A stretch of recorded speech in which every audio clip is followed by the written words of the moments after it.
personal? Yep. I have on several occasions, multiple occasions, left my body where I start spinning and I go to this black room where my body doesn't exist and it's just light coming out of the black room like stars. Where would my soul be at that moment, and what would be happening to me then? What's happening to me there? Where would your soul be? What is your soul? My soul is me, my name. Your name? I don't want to say. What do you mean, what is my soul? Well, you say, where is my soul then?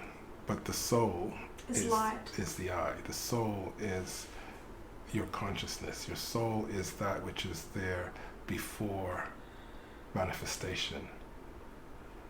Your soul is the starting point. So you can never, the soul is always there. You're never without your soul. What you might ask is, why am I not as conscious of my soul? Or why am I not so connected? Why is my mind not so connected to my soul? Because we are always connected to the soul. We cannot be disconnected. It is who we are. So the soul is always with us. What changes is how much power, how much focus we give to our humanness. So if we're totally focused on our humanness, the soul becomes something that is distant and untouchable. And oftentimes when we go into these visions, we think of them as being spiritual, which they are in a sense, but they are our mind's interpretation of the energy that is coming in. Right. So we are still in our mind. We are still in our thinking realm, be it subconscious, because we're not thinking of it and creating it through in our conscious thought, but it's still our conscious mind that's interpreting the energy. And so when we look at it that way, we go, well, where is the soul? Because we were in mind. But if you left mind, and if you were able just to be in that place without any thought of where you are, you will experience soul. Your soul is not something you can think about. The soul is not something you can explain. The soul is not something you can name. It is before all of that. It's something that you can experience. And so any like where are humans from? Like the make of us, what made us have arms with fingers, lips and teeth? What made us into who we are? Do you believe? The honest answer is I don't know. Yeah. There are many stories out there that we were seeded by X number of races, alien races, that we were slaves from the Anunnaki, that we were this, that we were that. I don't know if any of that is true in inverted commas. It's true because it's a story we tell. Therefore, in our consciousness, it becomes true. But is there? Well, I don't believe there is a truth. Because in the infinity of possibilities, it's all true. Mm. Any one of them is true, and all of them are true. Depends on which timeline you look through, in which line of possibilities you look through. So, what do you choose to believe? Okay. Because you can really get caught up in one's quest to awaken. You can get caught up into a single story that then becomes your truth. And then you hold on to that awakened truth as strongly as you held on to your 3D truth. I no longer believe in the economy and in the world as it was, the 3D world. I now believe in this spiritual story. But it's still a story. And as long as you're believing in the story like that, you're not truly letting go. How do you feel energy in your body? Does it come in waves? Is it all the time? Is it in your hands and your whole body? What does it feel like to you to have energy throughout your body and you're able to feel it?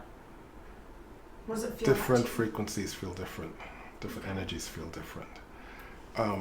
I've always said that to know you have to not know, so I don't try to identify and classify what each one is. That's just my journey. But certainly I can tell different energies. There are energies that will have my whole body shaking. You know, I'll be sitting down at night watching TV or whatever, and I'll just be vibrating. You know, when I'm working, it's all in my hands, mostly my hands, and it's almost like they're being moved by the energy. And I just try to allow as much as possible that they move, and they do what they do, and I can feel them being pulled and drawn in, and I just let that happen. Other times might be in my head, it's just like surging or pulsing. So it's different. You know? Is it beautiful to feel energy?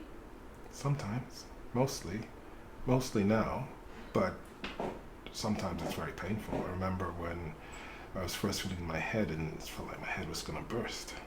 You know, and I had ridges coming out of my head, and my head was changing shape, and it was just painful, you know. Right, so...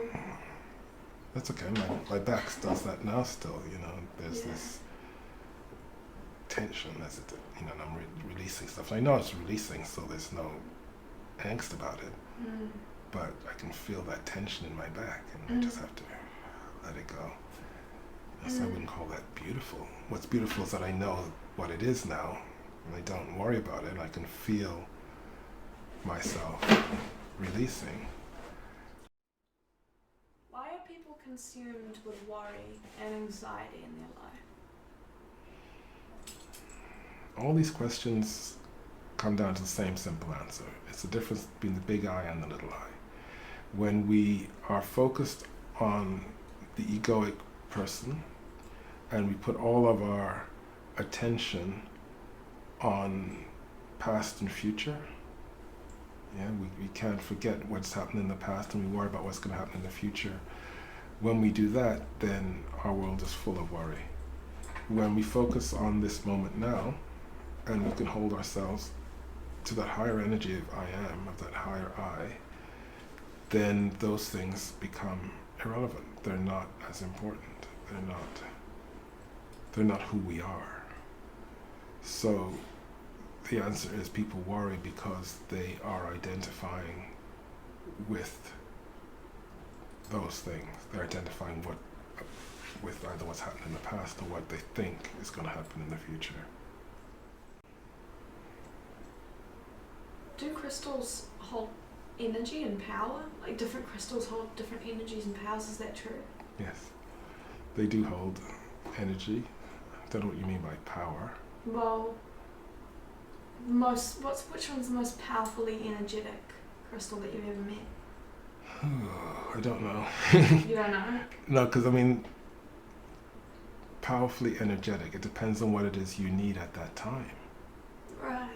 So if you are really struggling with self-love, then maybe you can hold a quartz crystal and go, wow, this is amazing, this is powerful, this is getting, and you're ready to accept, release and accept, then that's going to hit the spot and you're going to go, wow, this is amazing. And they give you another crystal and it's not for you at that moment. So I think the power of a crystal is more to do with the match. If you find the right crystal for you at the right time, it will have amazing power. And it doesn't need to be a big crystal. The tiniest crystal can do the most amazing things for you. And a huge crystal could do nothing for you if it's not what you need at that time. Do you feel the energy from plants when you walk outside? Yeah, mostly. Do they communicate? Do they communicate as in Do they communicate or do I receive the communication? Do you receive a communication? Mostly not, because that's not how I receive You're not a communication. plant. No, not that I'm not a plant. A lot of people do receive communication from plants Right. and trees, and they can get a lot of knowledge that way. I tend not to get my knowledge directly that way. I sort of just know stuff. Okay. My story, years ago, I'm trying to think how long ago now, showing my age, it would be around 15 years ago. I started waking up remembering dreams, and I never remember my dreams. I still don't really remember dreams, but I was remembering these dreams, and I remembered being in this class, and it was an amazing class, and we were talking about all this spiritual stuff, and it's like, wow. And morning after morning, I would wake up and hear these things, so I tried to remember what it was. And as time went on, I realized that I was the one teaching the class. And I would try to write things down afterwards, and what was that I was teaching? And I could never write it down. I could never remember it until I realized later on during my coaching that stuff would just come out. And it was stuff I had taught maybe a week ago or a month ago, wherever, but I would remember it. As I was saying it, I would remember that I had taught it. And so I realized that I didn't have to write it down. I didn't have to remember it. That it was just there when I needed it. And that's how my information comes. It's just there. So. Do you hear a voice when you No. receive intuition? No. It just comes into your head and it's like just planted It's in like the I've USB. made it up. Yeah, it's like I've made it up. You ask me a question and I just stay still for a while and words come out. Yeah. And if you come back next week and say, what was that? I wouldn't know. So like, do you share energy with your dog? Yep, here's my dog, Molly. My little puppy, she's 8 months old, and yet we do energy work just about every night. And I noticed before when we were doing the interview just before that you calmed her down by, just before the interview actually, you calmed her down by holding your hand over her head, not touching her, but just kind of almost brushing her, but not. Yeah, we were doing some connective healing. That's beautiful. And that was calming her down quite a lot. It does calm her down. But she's woken up again now. Yeah.